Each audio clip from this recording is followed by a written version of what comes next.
Buenas, don Fidel. Permiso. ¿Tuvo mucho problema para llegar aquí? No, ninguno, don Fidel.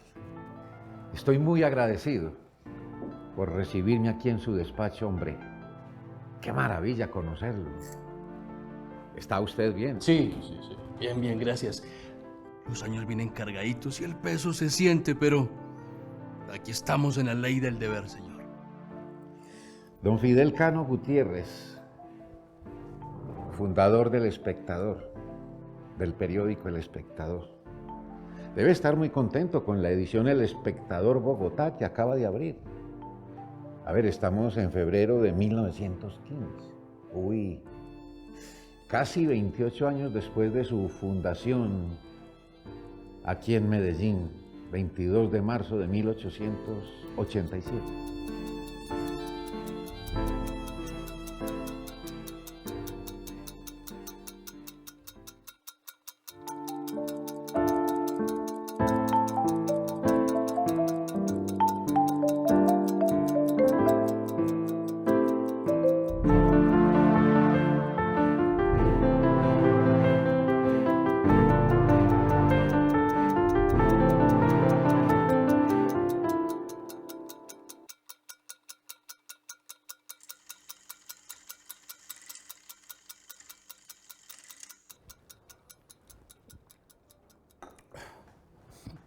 Mira vos. Muchos dirán, y me dijeron que te llamas Luis Alirio, ¿no? Sí, don Fidel Luis Alirio. Muchos dirán como vos, sobre todo vos que sos periodista. Dirán que qué maravilla. Periódico en Medellín y en Bogotá. Que están nadando en el éxito. Pero si vieran las dificultades, hombre. Y más si no se tiene dinero. Pero estamos felices. Y tengo la esperanza de que el periódico prosperará en Bogotá. De pronto en Bogotá tendrá menos problemas que en Medellín. Esta ciudad es muy conservadora todavía, don Fidel, y quizás en Bogotá haya un poquito de apertura mental o digamos cultural. ¿Vos crees? Ojalá, yo no lo creo, yo lo dudo. Eso de la estrechez de pensamiento es una pandemia nacional, no es privativo de ninguna región o ciudad. Este trabajo es público, porque la información es un bien común y la verdad la debemos conocer todos. Nosotros solo queremos llevar más información a más personas, aunque la censura esté por ahí como un perro bravo al acecho. Don Fidel, desde que salí de la casa venía pensando en algo que sé que contó un nieto suyo, llamado Guillermo Cano, de cuando él tenía 10 años de edad.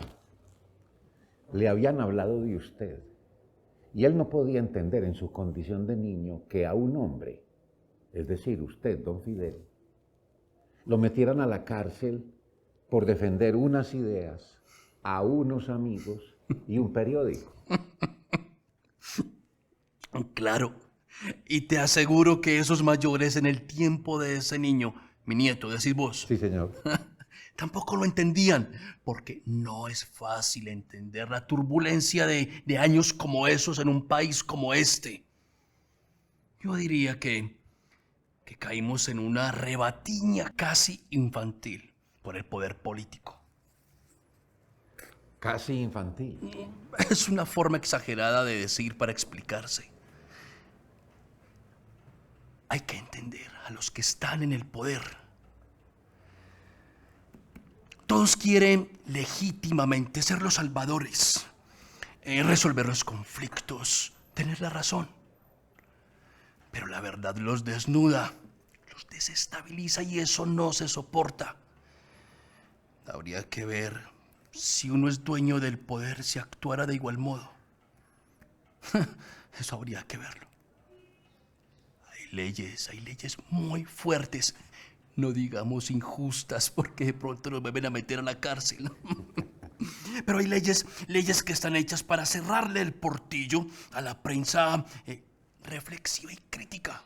Supongo que eso viene del llamado régimen de la regeneración conservadora, que empezó con el gobierno de Rafael Núñez y siguió con otros, régimen cuya constitución, que está vigente, tenía un artículo llamado K, que instauraba la censura a la prensa, ¿no es así? Ese era un artículo transitorio que ordenaba que mientras no existiera la ley de imprenta, el gobierno quedaba facultado para prevenir y reprimir el abuso de la prensa. Y abuso era cualquier manifestación, opinión o parecer, por mínima que fuera, en oposición a los hechos, actos o actitudes del régimen regenerador. Una opinión, por más justa y razonable que fuera, era leída como abuso. Abuso. Permítame, don Fidel, venga, un momento para hablar un poco sobre usted, de su forma de ser. Porque es que todo el que habla de usted suele decir, don Fidel Cano es simplemente un hombre honrado. Otro nieto suyo, Alfonso Cano y Sasa, tiene palabras como las siguientes para referirse a usted. Hombre bueno en el exacto sentido de la palabra, escritor de limpia prosa, periodista combativo e incorruptible, más que enseñar, educa. Eso es pura generosidad para conmigo, hombre. Le digo esto. Yo creo en una palabra, que para mí es la misma en toda sociedad, en toda religión, en cualquier código civil, cultural o social, qué sé yo. Esa palabra es rectitud, es una palabra moral.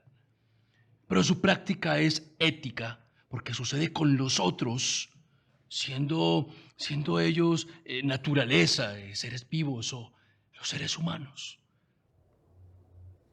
Así lo educaron, don Fidel, piensa uno. Pero están también las influencias. Y hablando de influencias, está el escritor francés Victor Hugo. Podría ser, no lo sé. Solo sé que siempre he estado inclinado hacia la rectitud del respeto, la consideración por el otro, sin que esto signifique que yo acepte en el otro lo que no es justo.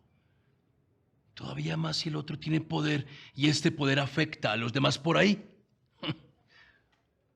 Por ahí va estando Víctor Hugo, en su negación a no actuar frente a lo injusto. Y particularmente si lo injusto recae sobre los más débiles, que casi siempre sucede así. Mire, me hace pensar en algo que cuentan de usted, don Fidel, algo que sucede en su casa y que hace sentir que usted no hace las cosas para que lo vean ni para salvarse usted, sino por puro convencimiento. Me refiero a algo que denominan el plato del pobre, en su casa, en su mesa. Hombre, por Dios, eso es de la intimidad, hombre. Eso no se pregunta. Bueno. Pero bueno, ya que lo mencionas, sí, cuando todos estamos en la mesa, sobre ella hay una bandeja grande, vacía, y antes de comer, antes de probar nada, cada uno ponemos sobre ella lo que queremos compartir. La bandeja se llena y al final va a una de las casas vecinas donde hay pobreza, dificultades, donde les falta el alimento. Ese es el plato del pobre. Y sí, siempre está en la mesa.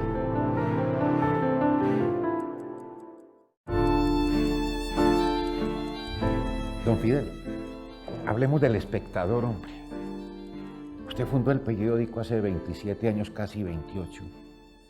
Y en ese tiempo ha sido cerrado 6 veces. 6 veces. Como ha de ser, hombre. Vea, hombre. De esas 6 veces, 4 fueron obligadas por el gobierno y las otras 2 por circunstancias detonadas por la lucha de los partidos. En el año de fundación, en marzo de 1887, nos cerraron 2 veces. 2. 8 de julio, 27 de octubre. La segunda vez fue en agosto de 1893. Nos cerró el gobernador de Antioquia porque habíamos publicado un discurso del indio Uribe. La cuarta vez fue el 27 de junio de 1896. La quinta fue en octubre de 1899, la Guerra de los 1000 días. Y ya la sexta vez fue en diciembre de 1904. Por las mismas razones, no había un ambiente político en el que pudiera apoyar un trabajo de respeto, un trabajo serio. Este último cierre fue el que más duró.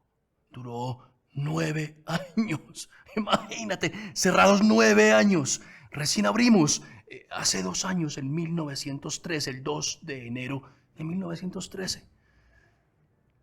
Y todos esos cierres por defender la libertad, como preguntaría su nieto de 10 años. El periódico Espectador siempre se ha perfilado como un vocero de la oposición liberal a los gobiernos de la regeneración. Si cada cierre tuvo un motivo específico, en el fondo siempre fue por la misma causa. ¿Y nunca ha sentido deseos de no lidiar más con esto, don Fidel, y no abrir más al Espectador? Hombre, por Dios, ¿cómo se te ocurre? Si cada uno decidimos por nuestros sueños. No lo decide un partido, no lo decide un gobierno, ni siquiera una ley. Gobiernos de la regeneración. ¿Qué es la regeneración, hombre, don Fidel? Vos lo debes saber. La regeneración conservadora tenía un lema peligrosísimo, excluyente. Una nación, una raza, un Dios. Exacto. Colombianos, blancos, católicos. Y detrás de eso, un fundamentalismo que nos pone contra la pared. O callamos, o corremos el riesgo de la pobreza o la cárcel, o ambas a la vez. Bien sabes que el periodismo que hacemos es un periodismo de ideas, de opinión. Hay noticias, las hay, pero son noticias que nos llegan tarde, y cuando llegan ya no son noticias. Hombre, se habla de oposición liberal, regeneración conservadora, pero bueno, finalmente y en plata blanca, ¿qué es ser liberal y qué es ser conservador? Eso vos lo sabés, y eso es filosóficamente muy amplio. Centrémonos entonces en lo político y lo administrativo. A ver, liberal viene de libertad. El pensamiento liberal es partidario del cambio. Rechaza la intolerancia, apoya la pluralidad y defiende la libertad de pensamiento y opinión. Conservador viene de conservar. ¿Conservar qué? La tradición, por más equivocados que estemos. Y en consecuencia, a menudo refractarios de las dinámicas del mundo, sobre todo las políticas y las económicas, no permiten el cambio. Y entonces protegen. Y es una protección que amarra, no suelta. Y mete a Dios en política, digo lo conservador. Digamos que recogen todos los conceptos en una sola religión. Y sí, lo político para ellos está inspirado en Dios. Podemos estar de acuerdo que en ambos lados hay muchos errores, como también hay muchos aciertos. Sabemos que la libertad puede degenerar en descontrol, el conservadurismo en exceso de protección. Hombre, don Fidel, ¿de dónde proviene ese concepto de regeneración? ¿No es acaso cambiar para mejorar? Pues en política, en esta política nuestra de hoy, es como si quisiéramos ser los mejores y no somos los mejores. Somos un híbrido de razas y nos equivocamos. Núñez frente al Congreso eleva el vozarrón, el volumen de su buzarrón para advertir: señores, este es el dilema. Regeneración administrativa fundamental o catástrofe. Es decir, Que deberíamos ser ángeles. Y no, eso es imposible. es a lo que llamamos fundamentalismo, supongo. Hombre, don Fidel, dentro de todos esos avatares sufridos por el periódico El Espectador, recuerdo el caso de un obispo de Medellín que decretó que leer El Espectador era pecado mortal.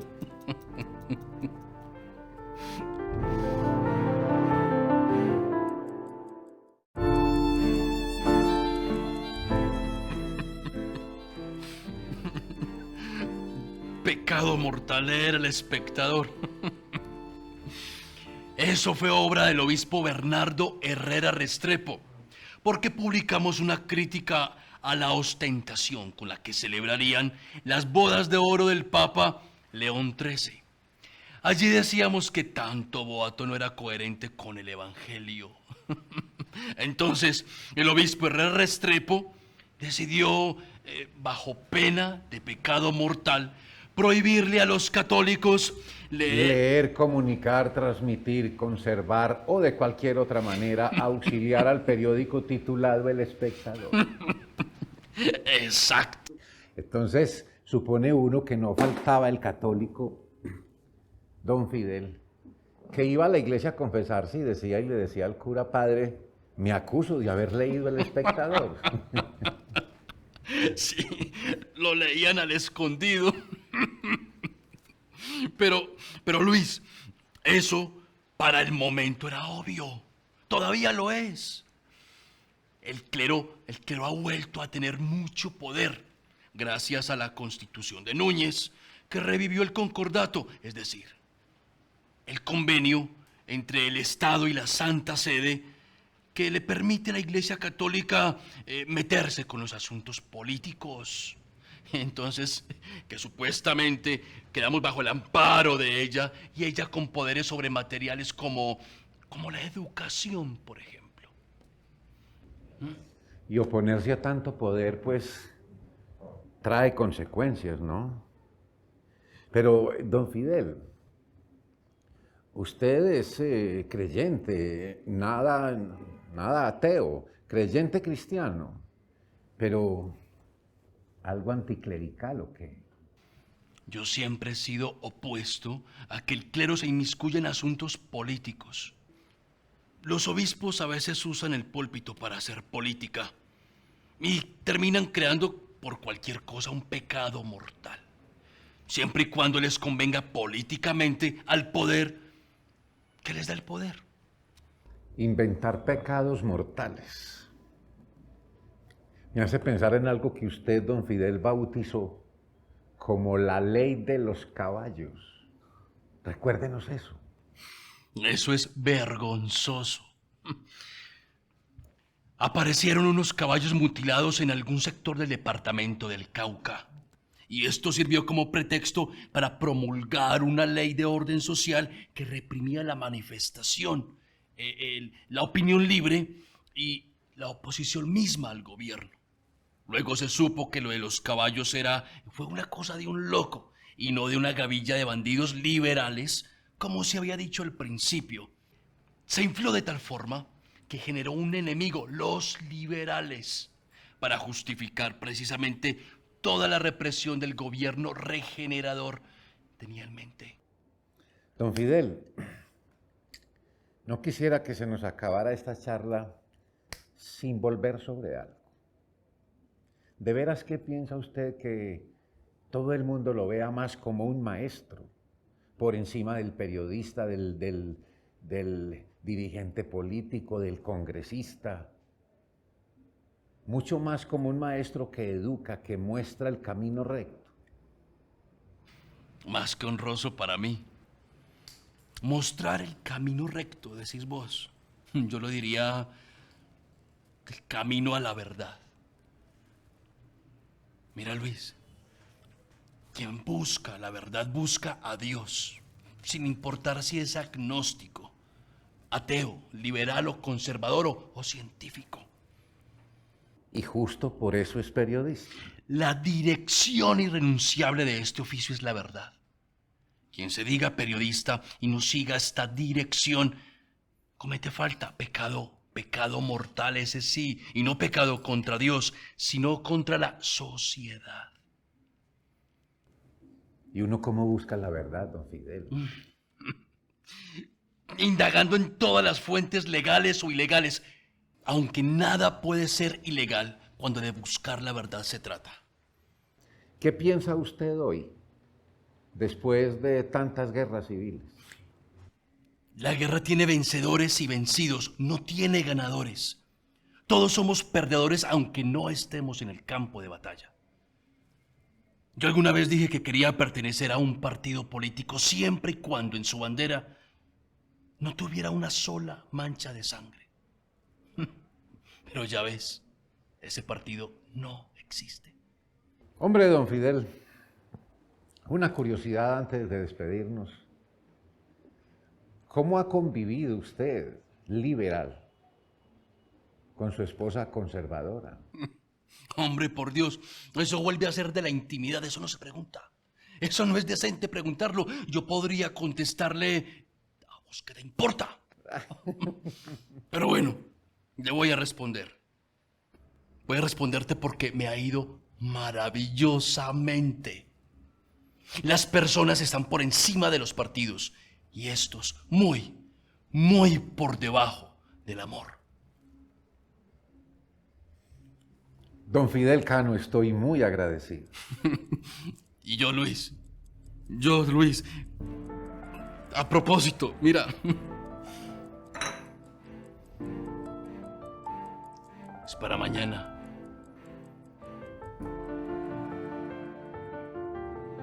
Ah.